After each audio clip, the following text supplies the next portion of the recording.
Welcome to Kenton's videos. Enjoy the video. A QR code stores a website URL that phones can scan to open the page. Choose the right type early. Static codes are permanent and cheap. Dynamic codes let you change the destination and track scans later. Use an HTTPS URL for security and compatibility across devices. Consider a short URL to reduce QR complexity and improve scannability. Check for query parameters and remove unnecessary tracking strings before encoding the final link. Prepare an accessible landing page for all device sizes and connection speeds.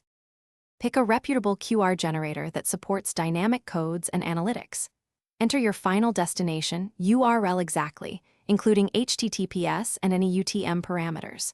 Choose error correction level M or Q to balance data density and damage tolerance. Customize appearance by adding colors and a small logo without reducing contrast. Set output size to a minimum of 5 inches for print, and export at 300 dpi. Save a vector SVG for resizing and a PNG for quick use in documents and web pages. Test scanning on multiple phones, operating systems, and camera apps to ensure reliability. Verify redirects, landing page speed, and mobile responsiveness before printing or publishing.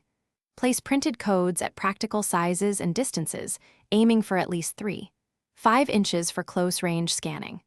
Avoid placing codes on glossy or curved surfaces that create glare or distortion. Use the generator's analytics or a short URL service to monitor scans, locations, and device types.